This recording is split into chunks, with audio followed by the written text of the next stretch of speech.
Buenos días, profesora. En esta oportunidad, el Grupo 4 presentará el trabajo final del curso que trata sobre el terrorismo. Este conflicto armado supuso una etapa muy dolorosa para toda la sociedad peruana debido a los crímenes y muertes cometidos, principalmente aquellas personas que pertenecían a las zonas más desfavorecidas del país, y que justamente esta situación de abandono social permitió que el terrorismo se acreciente y permanezca por más de una década. La temática y los antecedentes del terrorismo se vieron en las clases de la semana 11 cuando se trató sobre la crisis de los 80 y el gobierno de Belaúnde. Luego, en la clase de la semana 12, cuando se trató acerca de los inicios del conflicto, y finalmente la clase de la semana 14 con el declive del terrorismo. Elegimos estas tres clases debido a que presentan el tema directamente y además brindan el contexto previo al conflicto tanto social como económico. A continuación, se presentarán una causa y una consecuencia del terrorismo en el Perú. Luego se brindará dos entrevistas de personas que vivieron en dicha época y finalmente se dará un punto de vista acerca del manejo del Estado para este conflicto armado.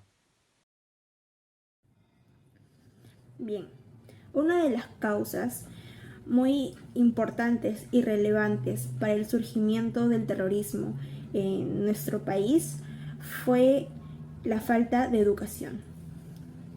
Como bien sabemos, en este periodo la educación en las zonas rurales fue muy básica y esta situación fue aprovechada por los líderes de los grupos terroristas, ya que ellos eran muy específicos, labiosos o convincentes al momento de brindar sus charlas.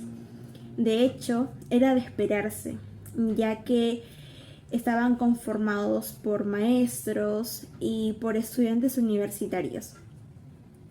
Esto hizo que muchos jóvenes de estas zonas los vieran como una oportunidad para destacar, salir de la pobreza o el abuso en el que estaban y vivían constantemente.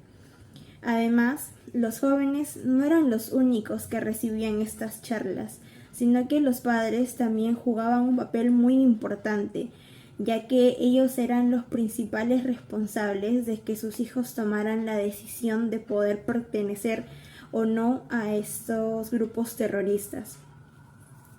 Por otro lado, una de las consecuencias muy marcadas dentro de este ámbito se vio reflejado en la economía, ya que por un lado el turismo disminuyó mucho y los líderes políticos de otros países recomendaban no visitar Perú, ya que lo veían como un país muy inestable y por esta razón también dejaron de invertir económicamente en nuestro país. Bueno, comenzamos con la entrevista. ¿Me puedes decir tu nombre completo, por favor? Sí, cómo no, Giacomo Manuel Eguaguirre Industriato. Ok, ¿qué entiendes por terrorismo? El terrorismo es un movimiento armado que buscaba el poder directamente a través de la fuerza. Ok, ¿te acuerdas que ya tenías en el tiempo que sucedía esta serie de eventos violentos? Sí, aproximadamente 8 años. Ok, ¿cómo piensas que afectó tu vida el terrorismo? Y en relación con esta pregunta, ¿puedes nombrar recuerdos que tengas de esta época? Sí, claro, bueno, afectó directamente no solamente mi vida, sino la vida de los demás peruanos con respecto a la forma de vivir, vivir con miedo, con angustia, escasez económica que justamente se daba en esos momentos. Y recuerdos, sí, o sea, hay recuerdos que pasan en la televisión, bastantes atentados, toma de rehenes, de o mejor dicho, toma de empresarios, atentados a canales de comunicación, en fin, muchos recuerdos, inclusive, bueno, los famosos coche bomba, que siempre había tanto en provincia como en Lima, ¿no? Ok, ¿consideras efectiva la forma en la que el Estado combatió el terrorismo? Ejemplo, sido el masacre de la Contuta o la captura de Ismael Guzmán.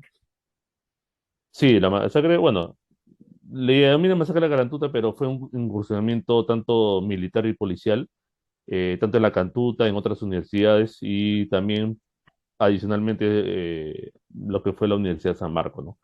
Y fue efectivo, sí. En conclusión, en resumen, fue efectivo la lucha armada, ¿no? Contra ellos, ¿no? Combatirlos. Está bien. Para terminar como pregunta adicional, ¿tú crees que aún existe terrorismo o el pensamiento ideológico del terrorismo en el Perú?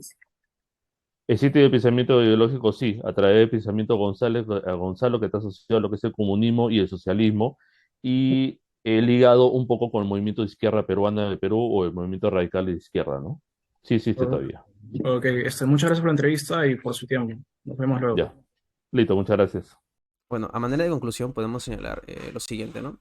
La opinión del entrevistado sobre la manera en la que el Estado y la sociedad afrontaron el terrorismo es que, bueno, efectivamente el mecanismo utilizado por el Estado, la fuerza militar desmedida, fue eficaz contra el terrorismo. No obstante, la opinión del entrevistado tal vez, según nuestro punto de vista, tenga poca credibilidad por no haber involucrado a algún familiar o amigos cercanos en la cuota de fallecidos por las acciones del gobierno. En ese sentido, somos conscientes que la opinión siempre será distinta a cuanto a la experiencia que les tocó afrontar cada uno.